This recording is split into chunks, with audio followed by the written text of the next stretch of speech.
So this is a band called Codeine. They are from mine, and they kind of pioneered a movement called Pionora. slowcore, which I don't think they particularly liked that term, but all the same, it is what it is. Uh, Slowcore was essentially a reaction against, and like you've got the Melvins bubbling up out of Washington, Mudhoney, Nirvana, just loud, fast, sludgy grunge music. So out of New York comes this kind of slow, very clean, nasally band called Codeine. A couple bands that sound like them. There's a band called Low out of Minnesota, I want to say, and another one called Bedhead. I wouldn't really call it relaxing just because it's clean. I think, as I was saying, like, what is heavy music? Because I listen to this and I get heavy vibes from it, you know? They recorded 2 albums and an EP. This EP is called Barely Real. It came out in 92. It's full of ringing Telecaster riffs, feedback, nasally vocals, and just like slowed down, drony, awesome music. So yeah, like, what is heavy? And it's a good question because a lot of people associate heavy with something that's aggressive. And yeah, something that is aggressive can be heavy, I guess. But, you know, heavy also really has to do with, you know, the way the band is approaching a riff or approaching a song. And, you know, volume is important too, I feel like. When, not like it's loud, like this section sounds loud, like it's meant to be huge. That's when I think of heavy. You know what I mean? It's like dynamics. It's funny you say that because one of the bands that I talked about, Low, another one of the pioneers of this movement, they played shows really quietly, actually. And if people started talking over their sets, they would play quieter and they would bring it down until you could barely hear it, which is hilarious. But, you know, to that point, like, they had a heavy approach to their music. I mean, this music is sad. It's gonna bring you down. I don't think necessarily that heavy music needs to bring you down, but to me, heavy music doesn't mean loud distortion. It's an attitude towards sound. Now, Obviously, yeah, that sadcore, it really did its job. That was Barely Real, by Codeine on the EP Barely Real. Yeah, so it captures, you know, sadness in a fucking record. And you know, I listened to most of their stuff, and it's all like this in a way. But yeah, so with the whole heavy talk and stuff, you know, the song starts out really slow, very quiet, and then out of nowhere you're getting hit with a wall of fucking riffs, basically. You know, it gets loud, and it sounds great, and it definitely brings you down. It's nice to listen to. I recommend listening to this on a rainy day. Kind of enhances it. If you got the rain in the background kind of sampling, or, you know, if it's not raining, go on YouTube, type in 3 hours of rain, and then listen to this alongside that, and just kind of think about yourself. Yeah, one of the things that this record makes me think of is just the winter. Like, not Florida winter, I'm talking like actual winter. It's like 16 degrees and you're riding on the L in Chicago trying to get wherever you're trying to go, and you're listening to this freezing your ass off. Yeah, and you like riding the L train, Adam? It's called the Loop in Chicago. You've been on You the son on of the a L. bitch. You've been in Chicago. You had to mention Chicago. I'm just asking about. You said you riding the L. I just wanted to I had never talked to you about it. Do you miss the train? I honestly, like, train is one of my favorite ways to travel. Well, you know, I saw Train the band once. Oh my god, it wasn't good. It wasn't good. And this is not a joke. I You know, saw Train, and Maroon 5. Maroon 5 was great. Train I'm not sure. so much. I'm sure Maroon 5 There's- puts on a banger show. You know, one of the funny things about Train is there's a local band around here that actually sounds a lot like Train. They put out a couple records, like maybe like one a year. My favorite of theirs is called Rat. It's an God. EP. All right, wait. Adam. Okay, we got. You son of a bitch. I can't do this. All right, so Sorry. it's okay. We're not talking about Rat. But so well, Emilio. okay. Because I got a question for you, and then I'll Okay. revert it back to Adam. Now, music like this, oddly, even though I've never listened to this band, this is my first introduction, gives me a sense of nostalgia, and I don't fucking know why. Now, do you get that same feeling when you listen to stuff like this? A little bit. I know what you mean. I would say it. And I not don't like know if I feel angsty nostalgia. I mean, like, right. know? Sad. You kind of you miss when you weren't fucking paying a shit ton for rent and Yeah. all that. Maybe that's what you mean. It makes you want to ride your bicycle, and kind of just be a kid again. But no, I mean, I get what you mean, like what you're saying. I'm gonna disagree with you guys. I don't think this album is heavy. I think there are some parts which are heavy. I think heavy is like abrasive and weird, and we see that on the track "Promise of Love." Like that's a more like traditionally like heavy track. You know what I mean? But yeah, I think I kind of get that sense of nostalgia. What about you, Adam? yeah. Does it make you think about the L Well- in winter? Shut up. on the what'd you call it, the loop? You It's, son of well, a that's bitch. what it's called. The train loops around the city. Trains So they call usually it- do we a call big it the loop at loop. some point. I'm gonna punch you in the mouth. You're too far away to do that. No, well, like it makes me nostalgic for a couple different reasons. Number one, like John introduced me to this record back in a time, like right before we moved to Gainesville. We were both super depressed, and it reminds me, even though it's super depressing, like I love listening to shit like this when I'm sad. So I feel like it's like a double negative, right? Like you're sad, so you listen to something sad, and it's like I can relate to you, you can relate to me. We're both sad, so now I'm happy.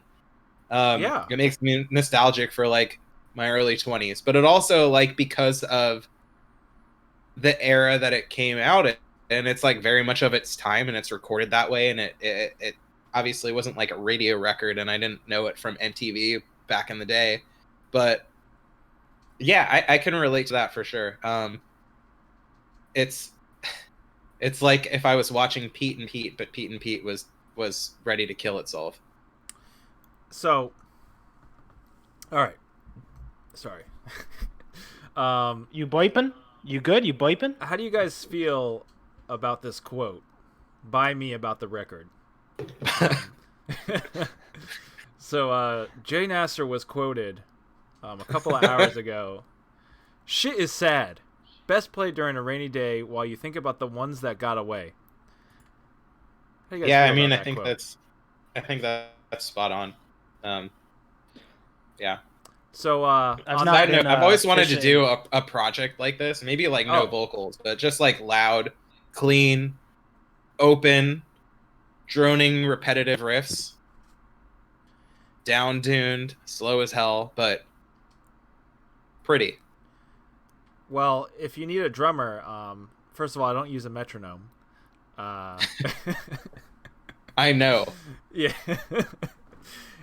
Anyways, Uh-oh. so we're gonna listen to another Codeine track, and then we're gonna tell you our fucking scores. And yeah, Nine Tails can confirm, and Camus can confirm that I do not like metronomes.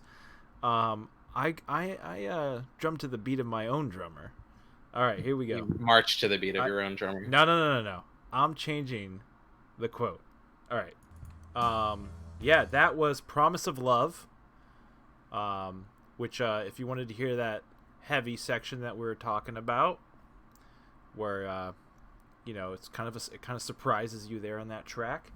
We're gonna get to the final part of this. So if I was gonna rate the record, this is my first introduction to the band, and then after listening to this, jumping into their other stuff. I actually really like this EP. I think the other record I liked was Frigid Stars. That one kind of stuck on me too.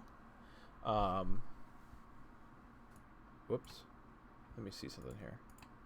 I got sound here? I can hear you. There we go. Sorry. My bad. Yeah, I can hear. My bad. I thought the sound was off. Anyways, yeah, so Frigid Stars, that's another, if you liked what you just heard, listen to Barely Real. It's fucking great. If you want to jump to the next step, Frigid Stars, I would say. I would rate this EP 9 out of 10, man. They fucking pull off the sad core feels. It's exactly what I wanted to hear from a band like this. You know what I mean? Like, I love it. I think it's great. It's fucking awesome. I want to hear more shit like this. I want to hear more local bands pull stuff like this off. Let's do it. Is this a church? First time, everybody, on Church of Riffs, new band is starting right now.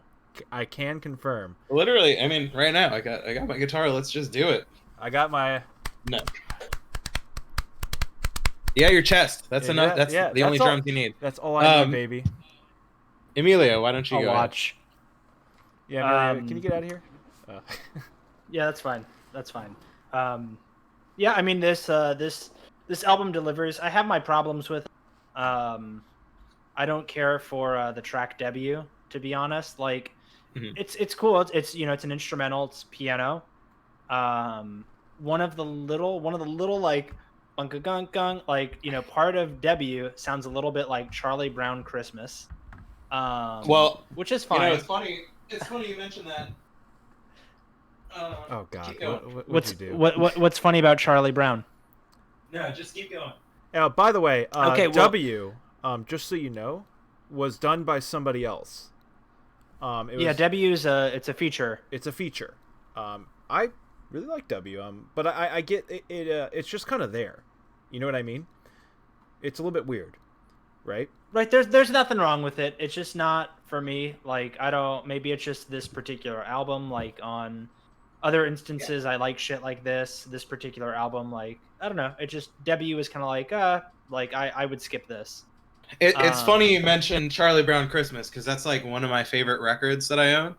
Oh, I love Charlie Brown Christmas. Yeah, you like it so much you have it on you left it unopened. No, it's open. It's definitely. It's in a and I'm not sleeve. saying there's anything. There's nothing wrong with Charlie Brown Christmas. I love Charlie Brown Christmas. I love Charlie Brown personally. We've known each other a long time. You look a lot like him, man. You do look like him. Thank you. Anyways, so on, I think personal rating, it's on paper, this album is probably like a 6 out of 10. There's like nothing. Hold on. No, let him speak his piece. Okay, yes. Yeah, speak your piece before we kill on you. paper. On paper, it's like 6 out of 10, right? There's like really nothing phenomenal about this album. Okay. But to me, that kind of adds to the charm of it. So I think with what they're trying to deliver, this is like a 10 out of 10. It's like a perfect EP. Everything about it is really good, and like all my problems with it, like, kind of add to, I don't know, its charm, if that makes any sense. No, I get that. So it's like I think this is some of the band's best work, because like it's really raw. It's easy. You can tell like the dude singing. I think he's the bass player and the vocalist. A lot of the lyrics come from the heart. They're very simple. It's a very like sad, but like a very numb kind of sad record. So yeah, I think this is like pretty much 10 out of 10. But like technically, like, it's not a phenomenal record, if that makes any sense. You're spot on.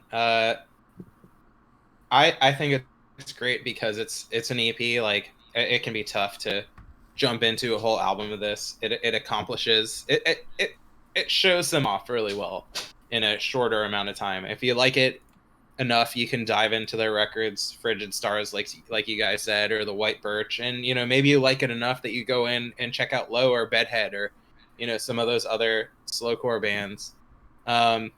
Probably give it a 9 out of 10 as well. You son of a bitch. I just love copying Jay, but I copied you the first review. Records. I give Charlie Brown a 10 out of 10. I would give Charlie Brown, you son of a bitch, a 10 out of 10 as well. you fucking copied me again. Typical. All right, real quick Jay. before we transition. But I do want to say, like, for me, like being in bands, like I've often ripped elements from Codeine. Like those slower, chiller moments, like actually in Goalkeeper and in Brilliant Traces, like what's the song? Brilliant Catalina, Traces. like the whole middle section of Catalina was a complete rip on Codeine style riffs. Should I shamelessly play our music? I'm not gonna do that. No, don't. Unless. Okay, see, you're catching on. But no, that's Brilliant cool, man. Traces was so much fun, and the whole band's here, by the way. Technically, the whole band's here. Jay, I kind of disagree. I don't really want to see other bands like this. Like, I've got Codeine in my medicine cabinet. So I don't know. Really? Like, Can I get some? Yeah. Hey. Whoa. No. I think it's good, and like, if somebody wants to play this, like, I'm not gonna tell them not to. You know what I mean? But like, I feel like they kind of set the precedent, and I like their approach to it. But two things. I've forgotten one of them. So I'm mostly just gonna go. So one thing. I you don't said know how to read. you, We know. I know. It's too bad I majored in English, because right. I can't speak it. I can't read. One thing. Earlier to you, you said pioneer. And I had this idea. It's a pie shop, a traveling pie shop. I said to you, pioneer, and it dawned on me that we should have a pie shop called Pioneer. Wouldn't that be fantastic? All right, so with that, on to our next section. So, okay, wait, real quick. I need to clarify something. Okay. So when I meant, like, I want to see more bands play shit like this, I want to see more bands play music that's weirder, less accessible, like on your first listen, stuff that questions what the fuck just happened. And like, I think like sad music does that to a lot of people, because like a lot of people when you listen to sad music, you listen to it when you're sad, right? So imagine rolling up to a fucking show, right? You might have a lady, you might have a man, you might have your child with you, who knows? Well, actually no, most bars won't let you bring in children, but yeah, Jay, don't bring children. I'm not gonna bring children to shows, even though actually no, bad idea. All right, I digress. Wait, but you see a band, a band play something that just hits you with emotion and makes you feel a certain way, and like sad. I don't think I've seen a band that made me like sad, like actually like, whoa, you know what I mean? Like, I think I gotta go, guys. Like. You've clearly never been to a Mountain Goats show. No. I love that band, but I've never been to a Mountain Goats show. I don't think anybody's been to a Mountain Goats show, okay? You've clearly never been to an Article show. I've been to an Article show. Yeah. Alright, anyways. So, sad core. Sad core. Listen to Codeine. If you like the video, hit subscribe. And if you want to see more, hit that sub notification bell to stay current with our content. And if you like the video, give us that thumbs up. Like the damn video. Like it. Just like it. Leave a comment about your favorite song on the record, and I'll tell you why you're wrong. Follow us on Twitter, Facebook for updates and news. And to watch it all go down live, follow us on Twitch. Links in the description below. Bye bye. Keep on riffing.